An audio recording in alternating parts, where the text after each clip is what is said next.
Здравейте и добре дошли във втория урок от нашето обучение. В предходния урок разгледахме как работи финансирането от Европейския съюз и разбрахме какво се финансира. Днес ще направим следващата важна стъпка и ще се запознаем с основните видове финансиране и различните механизми, чрез които европейските средства достигат до организациите. В настоящия урок ще направим следващата ключова стъпка, като преминем от въпроса какво се финансира към въпроса как се финансира. Финансирането от Европейския съюз може да бъде структурирано в няколко основни категории. Това са грантовото финансиране, финансовите инструменти, обществените поръчки и финансирането чрез национални програми. Нека започнем с най-познатия механизъм – грантовото финансиране. То представлява безвъзмездна финансова помощ за реализиране на конкретен проект. Подходящо е за неправителствени организации, социални и образователни структури и местни инициативи. Безвъзмездно не означава безусловно. Получателят трябва да изпълни одобрените цели и дейности, да докаже разходите и да постигне обещаните резултати. За да получи грант, организацията не започва от името на програмата, а от реалната потребност. Първо описва проблема, след това формулира целта, планира дейностите, бюджета и очакваните резултати. Втората категория са финансовите инструменти – заеми, гаранции и инвестиции. За разлика от гранта, тези средства обикновено се връщат или предполагат финансова възвръщаемост.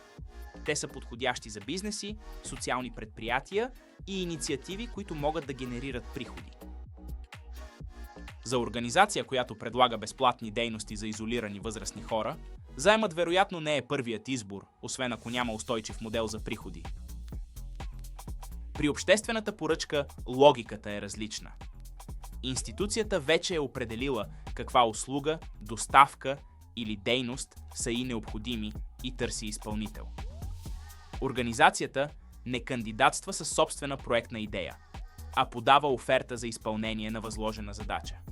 Това може да бъде провеждане на обучения, изследване или предоставяне на социална услуга. Запомнете разликата. Грантът подкрепя ваша идея, а обществената поръчка плаща за конкретно възложена задача. Четвъртата категория е финансирането чрез национални програми. Средствата се управляват на национално ниво от министерства, управляващи органи или други публични институции. Условията са съобразени с националните приоритети и конкретните потребности в страната. Такива програми могат да подкрепят заетост, образование, социални услуги или регионално развитие. Важно е не само какъв е механизмът, но и кой управлява средствата. При централизираното управление кандидатстването е директно към европейска институция или изпълнителна агенция, а конкуренцията често е международна. При споделеното управление Европейската комисия и държавите членки разпределят отговорностите, а процедурите се обявяват и управляват на национално или регионално ниво. Тази разлика определя къде търсим поканата и на какъв език кандидатстваме. Нека приложим наученото. Организация иска да провежда седмични срещи, обучения по дигитални умения и доброволчески посещения за социално изолирани възрастни хора. Дейностите са безплатни и не генерират приходи. Финансов инструмент не е най-логичният избор, защото средствата трябва да се върнат. Обществена поръчка е възможна, само ако институция вече е възложила такава услуга. Най-подходящи са грантова схема или национална програма за социално включване. Изборът следва потребността, не популярността на програмата. А сега кратък въпрос. Община търси организация, която да проведе 10 обучения по дигитални умения по предварително зададени условия. Кой механизъм е това?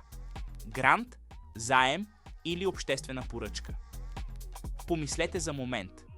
Правилният отговор е обществена поръчка, защото задачата вече е определена, а общината търси изпълнител. Нека обобщим. Грантът финансира собствен проект с ясни цели и резултати. Финансовите инструменти осигуряват заеми, гаранции или инвестиции и предполагат връщане или възвръщаемост. Обществената поръчка възлага конкретна задача на изпълнител.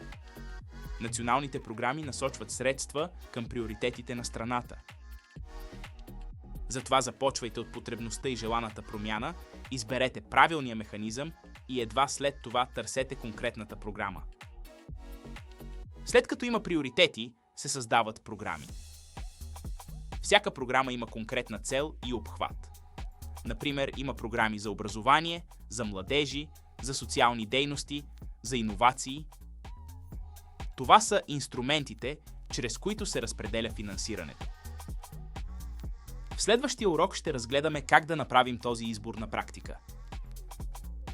Запомнете, всеки проект започва от реален проблем.